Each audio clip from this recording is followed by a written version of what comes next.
quero fazer assim uma abordagem geral com vocês a respeito da história da gastronomia. A gastronomia é uma área do conhecimento humano que tem por função o estudo dos alimentos, da preparação dos alimentos, da conservação dos alimentos, da apresentação dos alimentos, manipulação e tudo mais. Atualmente, a gastronomia, que é óbvio que tem conexão direta com o setor de alimentos e bebidas, né? O setor de alimentos e bebidas na hotelaria, conforme eu falei para vocês, é um dos mais importantes. Né? Mais importantes por quê? Porque simplesmente é responsável por todas as refeições servidas em um estabelecimento. Legal? Todas as refeições. E quando eu fiz aquela atividade com vocês, aquela brincadeirinha de você planejar um restaurante, você está abrindo um restaurante e planejar, gente, acreditem, vocês não passaram nem perto do que é um restaurante. É uma coisa muito louca. Imaginem vocês um hotel, vamos fazer assim, ó. Vamos pensar pequeno. Imaginem vocês um hotel que funciona num prédio de 20 andares. Não é nada absurdo, tudo bem? E que tenha 6 apartamentos por andar. Então são 120 apartamentos. Vamos supor num dia de alta temporada que todos os apartamentos estejam ocupados. Para não complicar muito nossas contas, vamos pensar assim, todos os apartamentos ocupados por casais. Então nós temos 240 pessoas hospedadas. Entre as 6 e as 10 da manhã, normalmente, claro que tudo depende do estabelecimento, entre as 6 e as 10 da manhã, essas 240 pessoas vão tomar o café da manhã. Então aí você já começa a ter um problema. Você tem que preparar um café da manhã para 240 pessoas. Então imaginem vocês preparar café da manhã para 240 pessoas. Só que tem um outro detalhe. Num hotel, todos pagaram, em princípio, a mesma coisa. Então todos têm os mesmos direitos. Legal? Então se eu paguei a minha hospedagem, eu tenho direito ao meu café da manhã da mesma maneira que a Daiane tem. Legal? Então não pode acontecer de eu ter à minha disposição algumas coisas e ela não ter à disposição dela. Só que eu desci para o meu café da manhã às 6 horas e ela vai descer às 9h30. Vocês perceberam? Então não é preparar o café, é preparar e continuar preparando. Legal? Antes das 6 horas a cozinha já está trabalhando. Cozinha é um dos setores de A&D. Claro, um dos setores. Legal? Então, antes das 6 da manhã, que é o horário que começa o café, a cozinha já está trabalhando. Para que às 6 horas o café esteja servido. Aí as pessoas começam a vir, né? Os hóspedes. Detalhe, não estou considerando uma situação como a que eu acabei de falar. Nós iremos a um hotel tomar café da manhã. Isso acontece.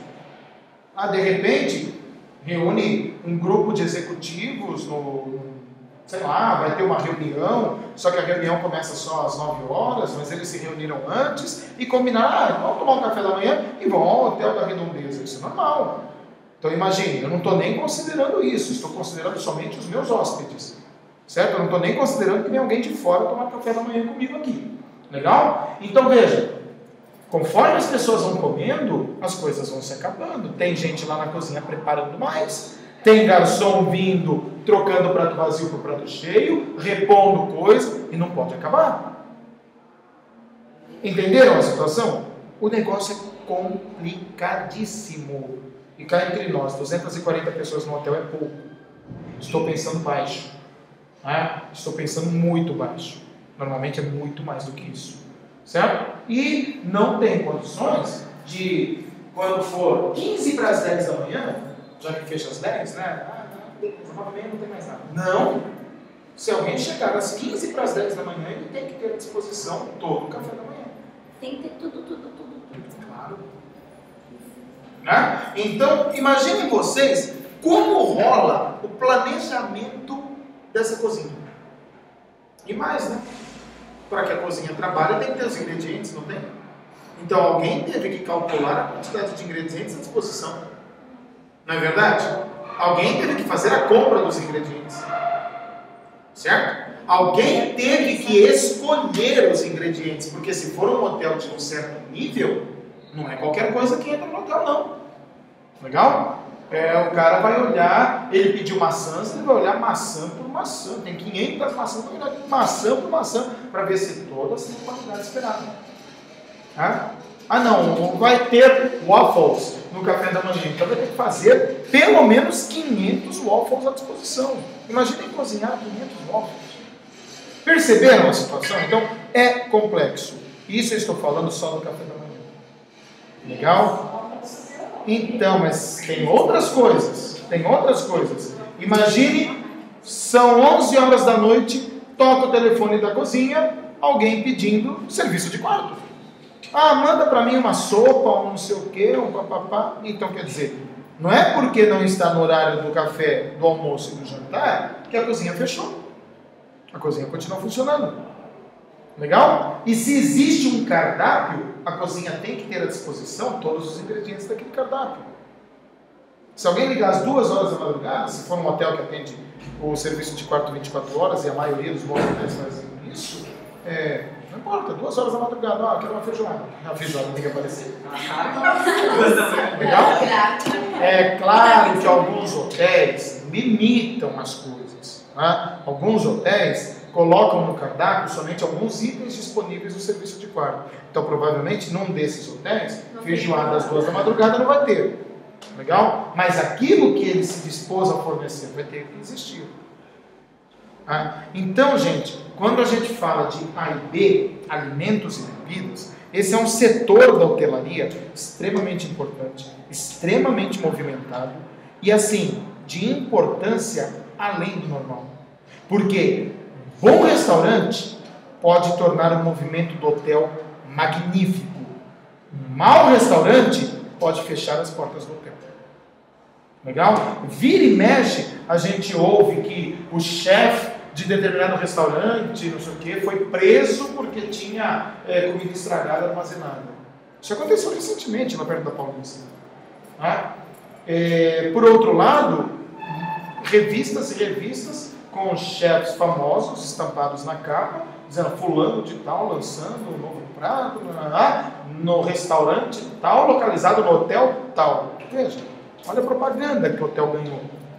Meia página de revista, pronto, já ganhou propaganda. Então, realmente, A e B, apesar de não ser um dos temas essenciais para o guia de turismo, é um dos temas essenciais para o turismo. Mas, pera, não é um dos temas essenciais para o guia. O curso é de guia, então por que eu tenho que saber A e B? Porque você vai acompanhar os seus passageiros, porque você vai indicar restaurantes, porque você vai ter que ver a estrutura de restaurante do hotel que você vai levar no seu grupo. Tudo isso faz parte do seu trabalho, então conhecer a A e B é importante. Desde os primórdios da história da humanidade, uma parte importante da vida de cada ser humano é a obtenção do alimento. Então imagine vocês, seres humanos primitivos, viverem em cavernas, aquela coisa toda, eles precisavam em algum momento do dia deles providenciar a comida. Legal? Alguns eram coletores e acabavam pegando aquilo que encontravam no caminho, plantas, frutos, ovos, etc. Outros pescadores, outros caçadores. Legal? O importante é que sempre o comer, o obter o alimento, foi parte importante da vida do ser humano. Agora, uma coisa interessante é que, primeiro, pense comigo, nos primórdios da humanidade não existiam técnicas de preservação de alimento. Não tinha geladeira, não é verdade? Não se conheciam os conservantes, não é isso? Não tinha. Essas coisas não existiam. Então, o alimento coletado, pescado, caçado, tinha que ser comido na hora. Não tem essa de deixar para depois. Por quê? Ia estragar. Não tinha como conservá-lo, então ele acabava estragando, não é verdade? Um outro detalhe. Por causa disso, e por causa do tipo de caça, normalmente, as caças não são bichos pequenininhos, são bichos relativamente grandes. Não é verdade? Então, olha como a busca de alimento influenciou a humanidade. Presta atenção. Vou caçar. Bom, se a caça é grande, não irei sozinho, vou me associar a outros. Então a busca do alimento levou a humanidade a uma associação. Legal? Eu não ajo sozinho, eu ajo com os meus parceiros de caça. Legal? Obtive o meu alimento, obtive lá o bicho, então tem todo um trabalho também coletivo de limpar, preparar aquele bicho e tudo mais. Mas aquilo ali tem que ser consumido agora. Eu não consigo consumir aquilo sozinho. Então, entrou aí o negócio da partilha. Partiu daí a história de juntar famílias para comer. Legal? Ou seja, o se alimentar, o satisfazer a necessidade de alimento ao longo da história, de várias maneiras levou a associações. Então, o ato de comer, o ato de fazer uma refeição, foi aos poucos deixando de ser aquele ato isolado de sobrevivência para ser um ato social. Beleza, caçamos, está aqui o bisão, um bicho desse tamanho aqui assim, tá? Então nós vamos nos reunir para consumir esse bisão. E durante essa reunião, nós vamos conversar, nós vamos brincar, nós vamos mexer um com o outro. Vocês têm noção que esse tipo de atividade levou até ao desenvolvimento da fala? Legal? Notem a importância do ato de se alimentar. Isso levou o ser humano a desenvolver diferentes hábitos durante o consumo de alimento. Daí, famílias se reunirem, comer sempre todo mundo junto. Foram surgindo hábitos que acabaram se perpetuando através dos tempos. Então, hoje, no mundo moderno, ninguém sai para caçar a não ser por esporte ou que seja habitante de algum lugar primitivo. Mas, fora isso, ninguém sai para caçar. Eu não saio caçando meu alimento, né? Então, mas os costumes que foram desenvolvidos pela humanidade ao longo da história, a gente continua fazendo até hoje. Legal? Uma outra coisa, perceba, em algum momento quem controla o alimento tem o poder. Imagine vocês que eu reuni um grupo, fiz a caça, partilhei o alimento, me revoltei, pus todo mundo para correr e sou o dono do pedaço. Mas todo mundo quer comer, não é verdade? Então peraí, então vem cá, você me ajudou bastante, olha, eu vou te dar um pedação. Você ficou me enrolando, tem um pedacinho aqui para não cair morto. Quem tem o alimento, tem o poder. Legal? E até hoje, uma das grandes manifestações de poder e status, o que é? Oferecer jantares, oferecer almoços, não é verdade? E os anfitriões, que são as pessoas que oferecem jantares, almoços, festas, etc., estão sempre preocupados em quê? Em mostrar que ele é capaz de encher uma mesa de comida e não deixar faltar nada. Você vai a uma festa e não deu bolo para todo mundo. Você vai embora falando mal, não vai? Provavelmente você não volte nessa festa. Legal? Agora, você vai lá no jantar, não faltou comida, a comida está perfeita, na hora que baixava o nível da sopa, a sopa já era reposta, não sei o quê, você sai impressionado, você fala, caraca, meu, a mesa ficou cheia o tempo todo, não sei o quê. Então, realmente, o ato de alimentação tem importância não apenas biológica, de te manter vivo, mas tem uma importância histórica, uma importância social, uma importância política, legal? Uma importância econômica e uma importância de poder, né? Demonstração de poder, demonstração de status, certo? Nessa época muito primitiva da busca de alimentos, veja, inicialmente os alimentos eram comidos crus, né? Até que o homem aprendeu a dominar o fogo, né? Que ele aprendeu a cozer os alimentos, assar e tudo mais, era tudo comido cru. E aos poucos o negócio foi evoluindo. Conforme a preparação do alimento foi ficando mais avançada, mais evoluída, o homem também aprendeu a ser mais exigente com aquilo que ele comia. Não é verdade? Então, hoje, se você gosta do seu bife ao ponto e o seu bife vem mal passado, você vai fazer careta e vai falar assim, não foi isso que eu pedi. Legal? Eu gosto do meu bife mal passado. Se vem uma sola de sapato, eu mando de volta. né? Então, assim, isso levou a um comportamento de exigência, né? Hoje nós somos pessoas exigentes em relação àquilo que nós comemos. Encontros para promover a alimentação começaram a ter importância quando a humanidade começou a construir civilizações mais avançadas. Quando saiu daquela história de vida nômade, de caverna, de morar em beira de rio, etc.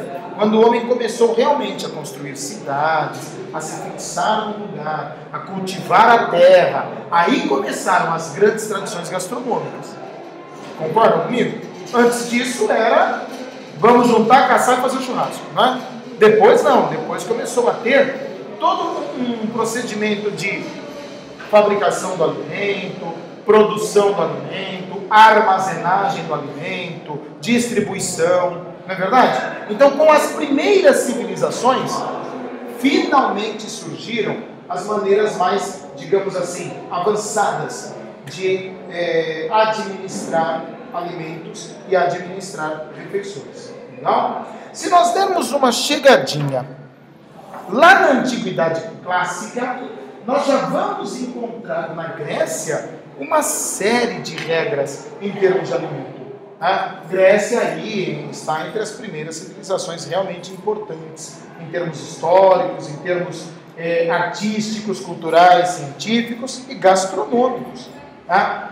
Antes da Grécia houve outras civilizações? Houve, mas com coisas menos elaboradas. Na Grécia, por exemplo, era muito comum o ato de se reunir em residências particulares para se fazer uma boa refeição. Nessas ocasiões, já existiam regras. Porque o nosso grande objetivo de estudar a EB é entender como funciona esse setor e quais são as regras para a gente poder atender bem. Não é verdade? Então, veja só. Já existiam regras para quando iam fazer um jantar. Você é um senador da República. Tá? Você é um senador grego. Você vai receber os seus amigos do Senado na sua casa.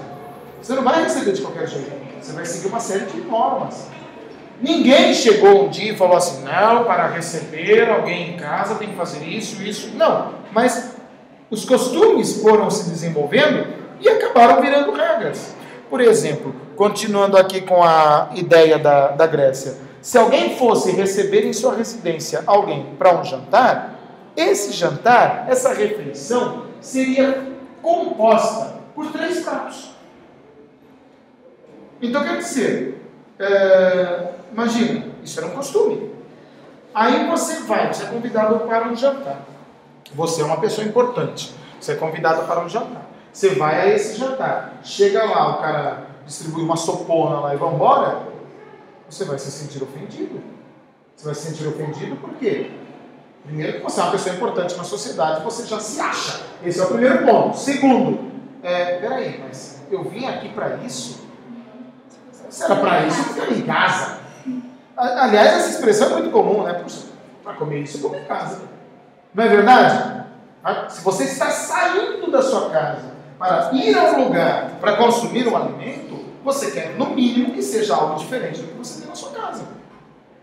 Não é verdade? Então, era costume na Grécia refeições constituídas por 3 pratos. Era assim, ó.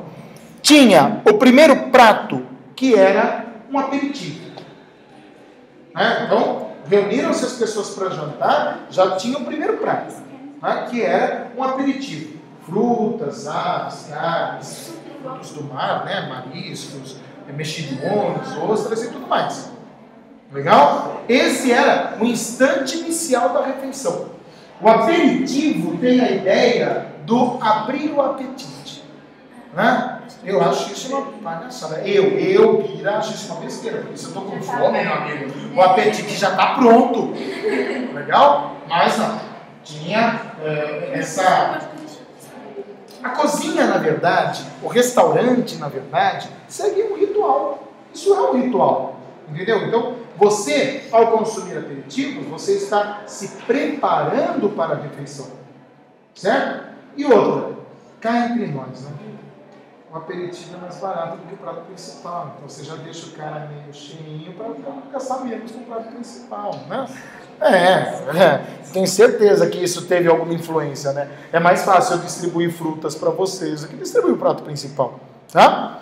Depois de consumido o aperitivo, vinha o segundo prato principal, propriamente dito, né? Esse prato principal era alguma refeição muito bem elaborada, aí dependendo do costume da região da Grécia, legal? E uma coisa assim, acompanhada por toalhas para limpeza das mãos, lavandas para deixar um aroma agradável, para disfarçar alguns cheiros e tudo mais, né? E esse prato principal era sempre acompanhado por um vinho diluído, né? O vinho não era servido da maneira correta, da maneira como ele era, mas sim misturado com água, né? Um vinho bem diluído, bem fraquinho, para acompanhar esse prato principal. Legal? Estamos numa época, para quem estranhou a história das toalhas e do disfarce dos cheiros, estamos numa época em que se comia com as mãos. Tudo bem? Essas pessoas que fosse o imperador, ele comia com as mãos. Legal? Era pegar um pedaço de carne e levar para a boca. Legal? Era pegar um pedaço do pão e levar para a boca. Sempre com as mãos. Então imagine, ao longo da refeição, as mãos iam ficando nojentas, né? Então sempre vem uma toalha para limpar as mãos, aquela coisa toda. Legal? Terminado o prato principal, vem o terceiro prato, que não deixa de ser o que hoje nós chamamos de sobremesa, né? Mais frutas, alguns doces, alguns queijos e tudo mais. É costume em diversos países do mundo a mistura do queijo com doces. Né? Inclusive nosso. Tipo Romeu e Julieta. Isso não é invenção nossa, isso vem lá da antiguidade. Tá? Talvez não goiabada com queijo, mas doces com queijo, isso é normal. Legal? E aí, como isso é um evento social, terminado o jantar, então aqui acabou o jantar, os 3 pratos foram servidos. Legal? Terminado o jantar, reuniam-se em algum outro salão, né, em algum outro aposento, para que acontecesse o entretenimento das pessoas que estão ali, com a apresentação de danças, de músicas, dos mais variados artistas, né, aquela coisa, comedor de fogo, aquela coisa toda, né? E essa sessão de entretenimento, aí sim, acompanhada do vinho de verdade, não aquele vinho aguado que eles tomaram durante a refeição. Legal? Veja, é um ritual. É um ritual. Então, o cara que queria receber alguém na sua casa para um jantar, ele tinha que seguir esse ritual, porque isso daí era o que as pessoas esperavam.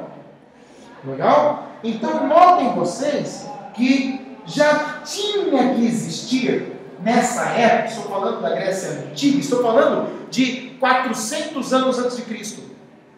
Legal? Já tinha que existir alguém nessa época que se preocupasse com tudo isso.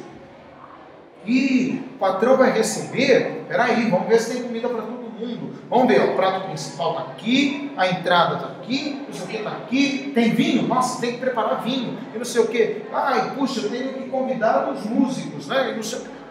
Já tinha que ter alguém, e certamente não era o dono da casa, legal? Se preocupando com esses detalhes.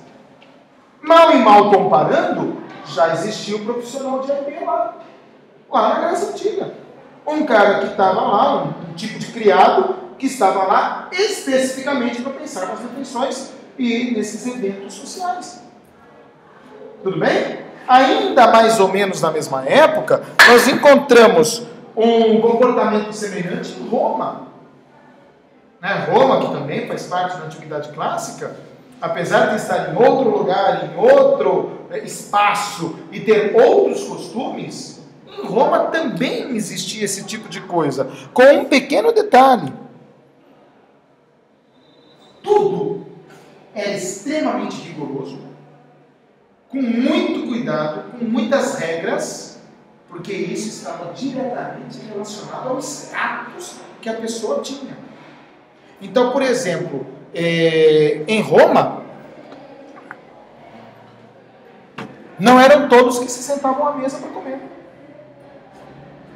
Legal? Então, se você era convidado para um jantar, e você, sei lá, você acompanhado, etc., você é o cara. Então você se senta à mesa. Quem veio com você, come no chão, no canto, na sala. Entendeu? Em Roma, sentar-se à mesa era símbolo de poder. Entendeu? E com outros detalhes, tá? Eu sou o dono do pedaço, né? Eu sou o dono da casa, eu sou o chefe do negócio, beleza? A cabeceira é minha.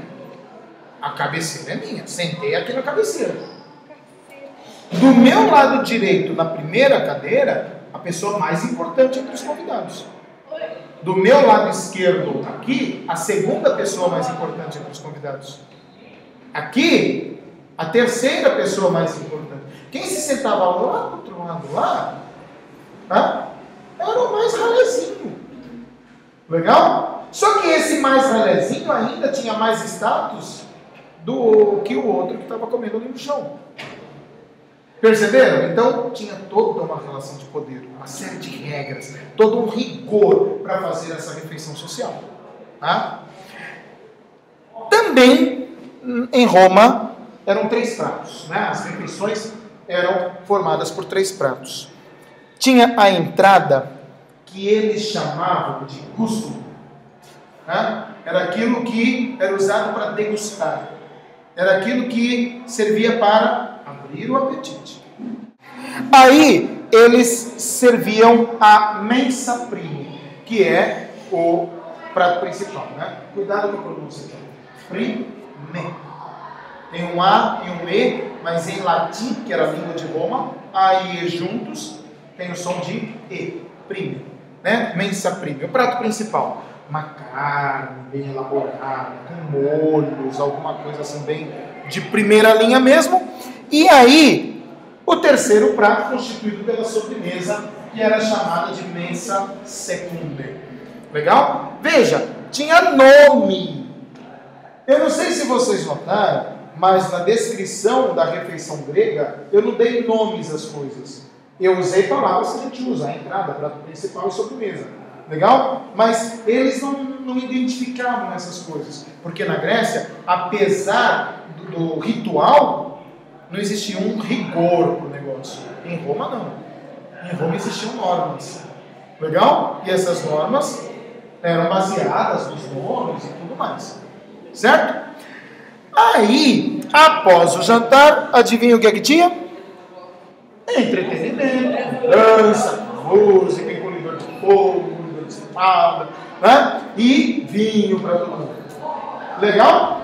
Vocês perceberam como é muito semelhante a ideia de refeição coletiva em Roma e a ideia de refeição coletiva na Grécia? Muito parecido, né? Isso aconteceu dessa maneira durante muito tempo. Foram muitos séculos de história em que os grandes encontros eram feitos desse jeito. As coisas começaram a mudar um pouco já séculos depois. Na verdade, 1000 anos depois. Legal? Um pouquinho menos que isso, quando nós chegamos na Idade Média. Lá na Idade Média, como que era a vida das pessoas, né? Tanto na Idade Média como no Renascimento, que já é o fim da Idade Média, né? O que era a vida das pessoas?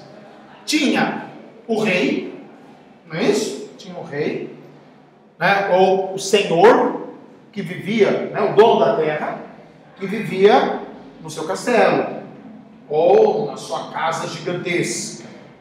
Legal? E na propriedade dele, ao redor de tudo isso, estavam os seus vassalos vivendo em suas casinhas. Não é verdade? Era assim que funcionava. O rei, ou o senhor, né, o senhor feudal, não o rei. O rei era o que dominava a terra toda, né? O senhor feudal tinha poder. Legal? E ele tinha que demonstrar esse poder para os vassalos. Porque era esse poder que mantinha as coisas do jeito que eram. Legal? Então existiam também algumas normas durante a Idade Média. E foram desenvolvendo outros tipos de costume ao longo da Idade Média em termos de refeição. Por exemplo, uma grande inovação da Idade Média em termos de refeições, em termos de encontros para comer, foi o surgimento da mesa em U. Legal? Antes disso, a mesa era só aquele retângulo, né? Ou assim, pequenas mesas, né? Uma mesa aqui, outra mesa ali, outra mesa ali. Legal? Mas durante a Idade Média, surgiu a mesa em U. Por quê? Qual era a grande ideia dessa mesa? O Senhor e os seus familiares se sentavam nessa parte aqui. E dali, eles tinham a visão de todos os seus convidados. Legal? E notem que os convidados se sentam apenas de um dos lados da mesa. Então todos enxergam todos. Legal? E o Senhor também consegue enxergar todos. Certo? E você deixa um espaço central aqui para que aconteça entretenimento. O entretenimento deixou de ser algo que acontecia depois do jantar, para acontecer durante o jantar mesmo. As pessoas estão comendo, rindo, aí vinha alguém, fazia uma firula, vinha alguém, tocava uma música, e o jantar ia rolando. Legal? Olha o tamanho do porco chegando aqui para ser servido. Legal, né? Então, assim, essa mesa, esse tipo de mesa, a chamada mesa em U, surgiu aí durante a Idade Média. Uma outra inovação da Idade Média é o surgimento das sanapes. O que são as sanapes? Essas toalhas brancas em cima da mesa. Na maioria das vezes, a mesa permanecia desprotegida. Legal? Era uma coisona de madeira e acabou. Se vocês notaram na mesa anterior, vocês estão vendo a madeira. Legal? Existe um pano branco aqui, mas esse pano branco é só uma espécie de enfeite para não se verem as pernas dos outros ali. Né? Mas veja só, logo depois, um tempo depois, surgiu a ideia de revestir a mesa com toalhas. Legal? Essas toalhas eram chamadas de sanapes. Qual é a ideia aqui? Além de proteger o móvel, a ideia de organização e limpeza. Porque se a toalha é branca, você tem que tomar muito cuidado para que ela permaneça branca. Não é verdade? Vocês concordam? E nós não estamos falando de uma época de máquina de lavar e ou multiação. Não é? Nós estamos falando de uma época que lavava lá na beira do rio. Não é? Aí ainda as pessoas comem com as mãos. Tá bom? Aí ainda as pessoas comem com as mãos. Mas dê uma olhada num detalhe. Vocês estão vendo essa pessoa aqui? Ele tem uma faca na mão, né? Ele tem uma faca na mão. É uma faca de trinchar. Trinchar é o ato de fazer cortes da carne. É o ato de fazer cortes. O trinchar. Esse cara aí, que tem uma faca na mão e que está aí trinchando o alimento para os demais, aí no caso, não sei se vocês notam, não sei qual é o nível de conhecimento que vocês têm, mas vocês notam que tem gente do clero aqui e outros convidados, né? Eles vêm, pega com as mãos, né? Certo? E já recebe o negócio trinchado. Fazer cortes nessa época era considerado uma arte. Não era para qualquer um. Só podia empunhar a faca de trinchar para cortar o alimento um criado chamado oficial de boca. Legal? Esse cara que está aí com a faquinha ali na mão é um oficial de boca. Ele faz os cortes que serão servidos. Certo? Notem que aqui tem um pequeno detalhe nessa historinha. Começou a preocupação com a apresentação do prato. Legal? O cara não queria chegar lá e pegar um pedaço de carne de qualquer jeito. Ele queria uma carne bem cortada, com uma aparência agradável. Ele ia comer com a mão. Legal? Mas já começa a preocupação. Eu já quero proteger a mesa, eu quero mostrar que a mesa está limpa, então eu ponho uma toalha branca. Eu tenho um oficial de boca que é um cara especializado em fazer bons cortes, para servir cortes agradáveis, bonitos, chamativos. Legal? Gente, nós saímos lá da Grécia, nós passamos por Roma, chegamos à Idade Média, e vocês estão percebendo que sempre existe a figura de uma pessoa, de alguém, de algum profissional que era responsável pelas refeições. Não cozinhar a refeição, mas apresentá-la, servi-la, né? Torná-la social. Certo? Olha o profissional de A e B aí na Idade Média. Certo? Legal? Uma curiosidade interessante. Nessa época, mulheres eram proibidas de trinchar. Tem noção? Você não podia pegar uma faca e cortar o seu bife. Tá? Para você, já vinha tudo prontinho. Porque era o costume deles. Legal? Só que elas se sentiam ofendidas. Qual é o maior desejo da sua vida? Ai, eu quero trinchar uma carne. Não pode. Com outro pequeno detalhe, né? Com outro pequeno detalhe. Normalmente, as mulheres sequer podiam sentar muito junto dos demais, né? Normalmente ficavam meio afastadas. Você tem ali na mesa em U a parte a parte transversal ali do U, né? Ali sim tem a senhora, né? Mas a distribuição era mais ou menos assim, tipo, o marido só tem a mulher do lado se quiser. Se não quiser, manda a mulher lá para outro lado. Mas é que preconceito você foi marido de minha casinha. Não, se fosse seu marido, você ia falar sim, meu senhor, ponto final. Era assim que funcionava na Idade Média. Né? Essa é uma faca de trinchar de um oficial de boca da Idade Média. Legal, né? Já. Gente, Idade Média. De ferro. Pesadas essas facas aí, né? Porque o ferro é muito pesado. Isso aqui é mais recente. Isso aqui é um pouco mais recente, mas não era para comer, era apenas para segurar. Por quê? Então, exatamente, para que o oficial de boca não coloque a mão na carne.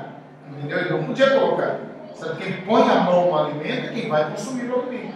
Né? Então ele, normalmente, mais recente, usava esse garfo, né? Mas com o único objetivo de segurar enquanto cortava. Legal? Comia-se com as mãos. Beleza? Tudo bem? E um outro detalhe. Eu servi para você o bifão. Mas você não vai comer o bifão inteiro. Você tem que cortar o seu bife, não tem? Ah? Tinha prato. Ou travessas, né? Às vezes o prato era uma travessa desse tamanho. Assim. O que eu estava dizendo? Você vinha para o jantar, você recebia lá o seu bifão que o oficial te deu, mas você não vai comer aquilo. Você vai querer cortar pedaços menores. Então você também precisa de uma faca. Certo? Mas o dono do lugar, né, o anfitrião, o cara que estava oferecendo o jantar, não dava faca para ninguém. Cada convidado trazia a sua.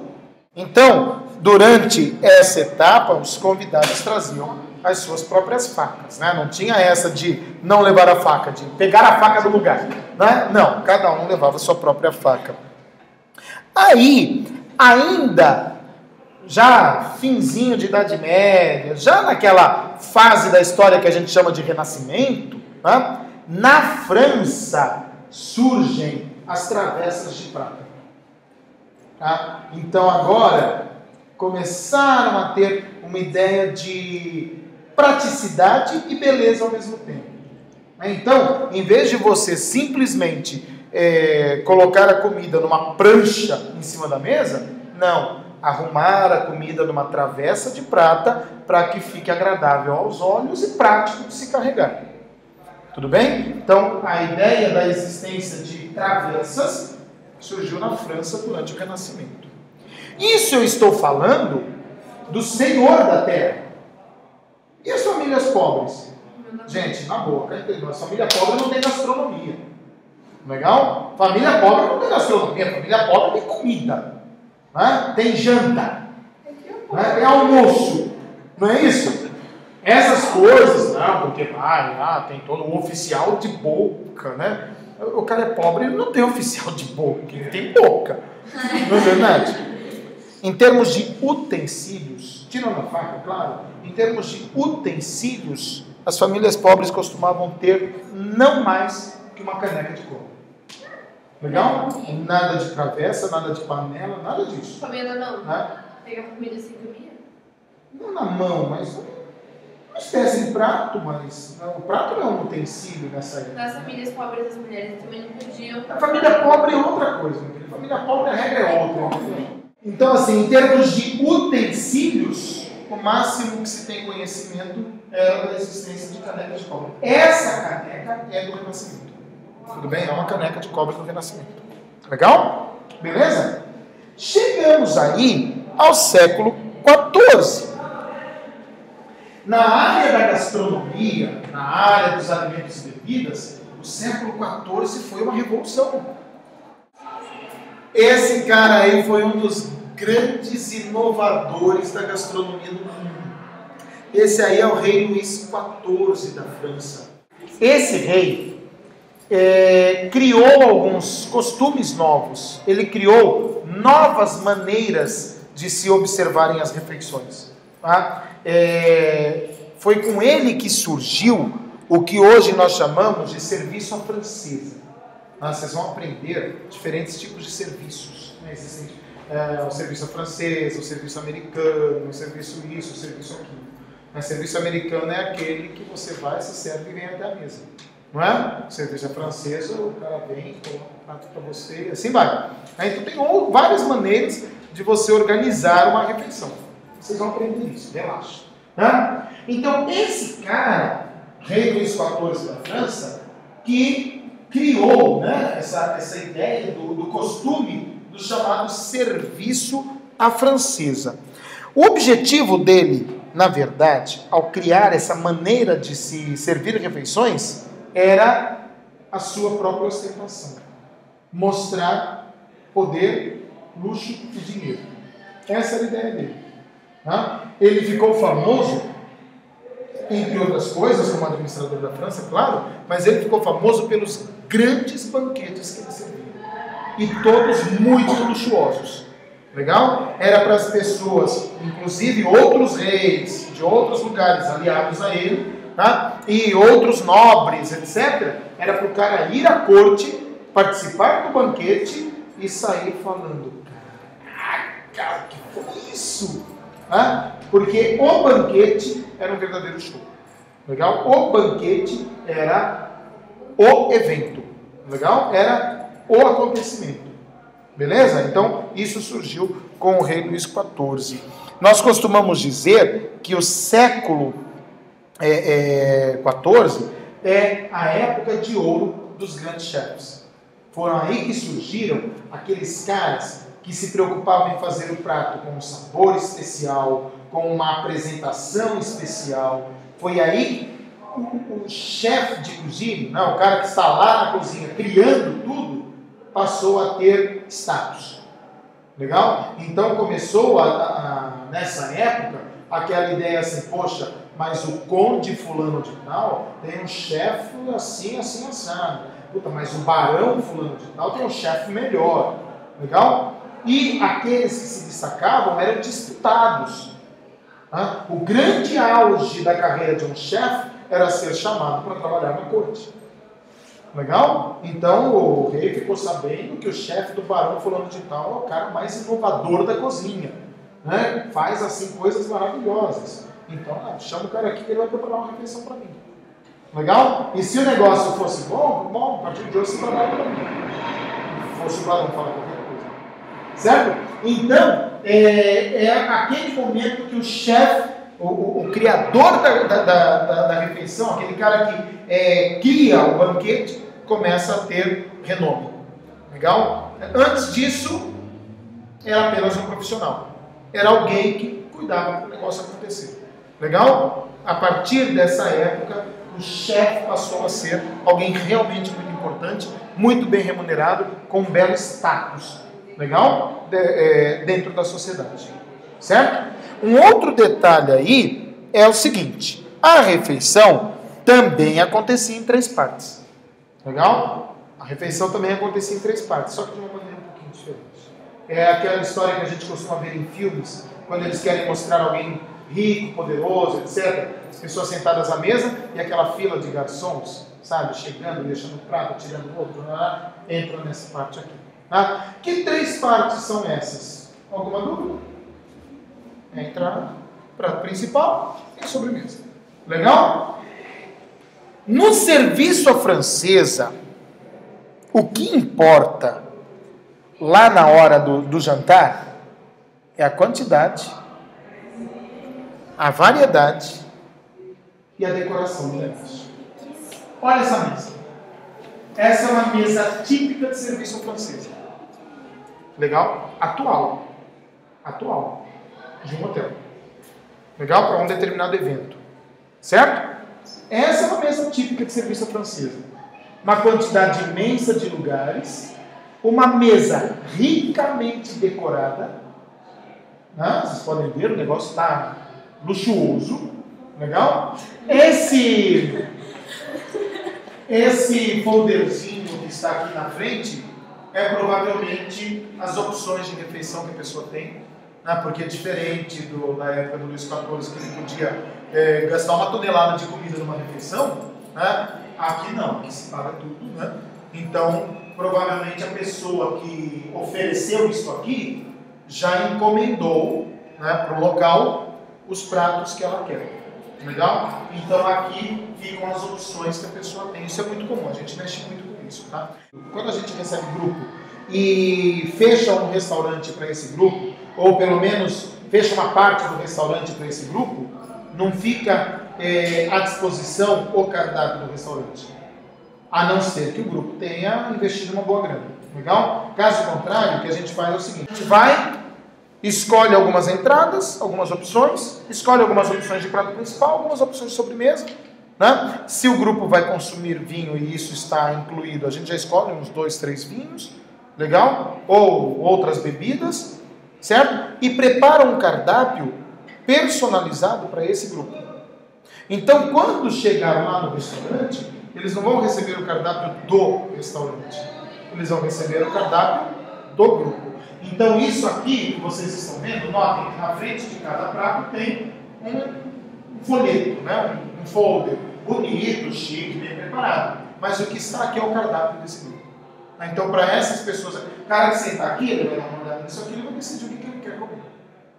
Ele vai receber especificamente o que ele quer dentro daquilo que foi preparado para aquele jantar. Legal? Tudo bem? Mas o que eu quero que vocês notem aí é exatamente o luxo do negócio. Tá? E lembra aquela história da refeição em 3 partes? É aí que começam a surgir as variedades de talheres, de copos e tudo mais. Tá? Antes não tinha isso, né, gente? Antes se comia com a mão. Agora você tem que saber, né, qual é a ordem dos talheres, que talher que você usa para quê e assim por diante. É fácil, não é difícil. De fora para dentro. Tá? Usar os talheres é fácil. Arrumar a mesa que não é. Vocês vão aprender a arrumar a mesa, não usar os talheres. Quando o convidado chega, então provavelmente, né, não sei, né, vamos pensar, aqui é o salão da refeição, mas tem outros salões. Então os convidados já estão por aí em algum lugar, já estão conversando, já foi servido, sei lá, um aperitivo, alguma coisa está rolando. Legal? Aí vai ter o jantar. Quando o convidado vem para a mesa de jantar, o primeiro prato já está servido. Legal? Quando o convidado entra, o primeiro prato já está lá. Não é o caso aqui, que ainda não está rolando, né? O primeiro prato já está lá. Normalmente, e isso era comum na corte de Luís XIV, esse primeiro prato já estava presente no rechô. Bíblia, como que eles sabiam onde cada um ia sentar? Tem escrito, né? Inclusive nesse aqui. Não, você já é informado antes. O mestre de cerimônias, não existe serviço à francesa sem um mestre de cerimônias, sem alguém que é responsável por toda a organização, já avisou antes. Entendeu? Na hora que mandou o convite, depende do tipo de organização que tem, mas se recebeu o convite, no convite provavelmente já vai ter a indicação de onde você vai se sentar, legal? E se não tiver, funciona assim, eu não sei onde está a entrada desse salão, mas na entrada do salão vai ter alguém, legal? Que são os recepcionistas, né? Vai ter uma pessoa com a lista de convidados, com o mapa do salão, legal? Quando você se apresentar, você vai dizer o seu nome, a pessoa vai conferir o nome na lista e lá vai estar dizendo qual é o lugar dele. Aí, essa pessoa, né, vai falar pro hostess, pro recepcionista, falar, olha, ele está em tal lugar. Aí essa pessoa, você, né, vai pegar esse indivíduo, vai acompanhá-lo e puxar a cadeira para que ele se sente. Ele não pode escolher o lugar dele. Legal? Porque esses lugares foram escolhidos estrategicamente. Se é uma reunião de negócios, o mais poderoso vai se sentar do lado do dono da reunião. E assim por diante. Se é uma reunião política, aquele cara que eu quero buscar para ter o apoio vai se sentar do meu lado. Aí assim, tem todas essas regras. Legal? Então, o rechô você já conhece. Claro que você já conhece. É aquele equipamento, né, que é uma travessa, uma plataforma e uma fonte de calor. Legal? Que fica aqui com um foguinho aqui embaixo o tempo todo e atravessa com a comida, fica aqui em cima. Legal? Isso surgiu na corte de Luís XIV. Era usado para o primeiro prato. Legal? Então, quando o indivíduo, quando os convidados entravam para o salão de jantar, então aquela mesa estava cheia de rechôs, já com o prato lá, né? Com a primeira refeição já pronta lá. Então era só questão de sentar, aí vira a pessoa para servir você. Legal? A partir daí, você está comendo, terminou, bate um papinho, não sei o que, já vem um garçom, já vai você prato embora, já deixou o segundo prato, já veio a segunda refeição. E assim vai, aí o negócio é dinâmico, entendeu? Eles que vão ditando as regras do negócio. Legal? Foi um pouco depois, isso é século XIV. No século XV, uma outra monarca, Catarina de Médici, também da corte francesa, fez uma outra inovação. Ela introduziu o uso do garfo. Peraí, Mira. Então, vamos lá. Na corte de Luís XIV tinha o serviço francês. Claro que tinha. Foi ali que surgiu. Ah, legal. Mas eles não comiam com os garfos? Não. A foto que eu mostrei é de hoje. Eu fui claro. Isso é um banquete atual. Legal? Lá na corte do 14 era na mão mesmo. Mãozinha. Certo? Tudo bem? Catarina de Médici, essa senhora aí, uma rainha, introduziu o uso do garfo. Tá? Cada garfo para um uso diferente. Beleza? Mas ela introduziu. Não, é garfo. Ela que introduziu o uso do garfo. Ela revolucionou ainda mais. Não apenas passaram a usar garfos para obtenção ali do alimento, para levar o alimento à boca, como ela também introduziu o uso da lavagem de mãos, que você havia perguntado. Legal? Então você está lá, já pronto para comer, vem uma bandejinha, uma tigelinha, uma travessinha com água, você vai colocar lá a mãozinha, vai secar numa toalhinha, legal? Para você iniciar a sua refeição. Certo? É necessário sim. Porque faz parte do protocolo do negócio. Né? E ela também introduziu o uso dos guardanapos. Não existia guardanapo. Sabe qual era o nome da toalha de mesa? Não é aquela que eu falei lá, aquela lá é da Idade Média, é outra coisa. Sabe qual era o nome da toalha de mesa? Napo. O nome da toalha de mesa era napo. Então, na corte de Luís XIV, por exemplo, as pessoas limpavam as mãos e as bocas no napo. Legal? Catarina de Médici ficou sabendo de uma invenção de um cara lá na Itália, chamado Leonardo, da cidade da Vinci. Legal? E adorou a ideia dele. E ela passou a adotar esses paninhos que eram deixados à disposição do convidado, ricamente decorado. Isso aqui se chama nó francês, né? Para deixar o guardanapo bonitinho lá. Você chega, você tira o nó e põe o guardanapo no colo para usar. Legal? Porque aí eles iriam usar esse paninho para não limpar boca e mãos no napo. Então o objetivo desse paninho era proteger o napo. Por isso ele ficou chamado guarda-napo. Legal? Tudo bem? Interessante, né? Interessante. Foi aí que surgiu o nome guardanapo. Então, Catarina de Médici introduziu o uso do guardanapo na França. Legal? Só que o guardanapo foi inventado por Leonardo da Vinci lá na Itália. Tá certo? Uma outra curiosidade dessa época é o surgimento das taças de champanhe, que hoje não se usam mais, né? Que é a taça chá. Né? Hoje a taça de champanhe é cônica e bem alta. Né? Ela é melhor para manter as bolhas. Legal? Mas, naquela época, surgiram essas taças aqui. Tudo bem? Olhe bem para elas. O design delas foi baseado nos seios de Maria Antonieta. Legal? Então, essas taças de champanhe que foram introduzidas na França também eram réplicas dos seios de Maria Antonieta, outra rainha. Né? Algo do tipo assim: vamos tomar o champanhe nos seios da rainha. Né? Só que hoje essas taças não são mais usadas. Né? Inclusive, eu sou capaz de afirmar, veja, é um vidro muito antigo, isso aqui é da época, tá? Olha a grossura do vidro. Não é? Isso não existe mais. Uma taça para espumante, em especial uma taça para champanhe, é extremamente fina. Né? Outro detalhe, esse vidro, vocês notem que ele não é totalmente incolor, ele tem muitos detalhes metálicos aqui. Eu posso afirmar com certeza que esse vidro contém chumbo. Legal? E chumbo é extremamente tóxico, né? Só que ninguém sabia disso na época. Certo? São bonitas, tudo, mas hoje não se usa mais de jeito nenhum. Legal? Se você vai dar um jantar e coloca umas taças dessas, vão sair por aí chamando você de cafona, de quadrado, que antipado, não sei o quê. Porque realmente hoje, para o costume atual, não faz parte mais a presença dessas taças. Beleza? Legal? Tudo bem?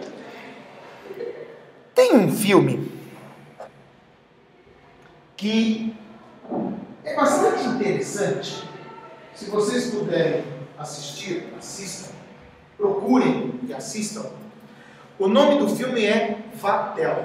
Esse filme conta a história de Vatel, que era um mestre de cerimônias na França dessa época aí. Legal? Foi o cara que, sim, ele entrou para a história pelas grandes produções que ele fazia nos banquetes da corte. Certo? Então, eu coloquei aqui o trailer do filme. Dá uma olhadinha. Para vocês terem noção do que era a ideia da gastronomia, do jantar, do serviço à francesa, nessa época que eu me referi a vocês. O cara bateu o cajado no chão e começou a aparecer coisas assim. Aquilo ali já era o jantar.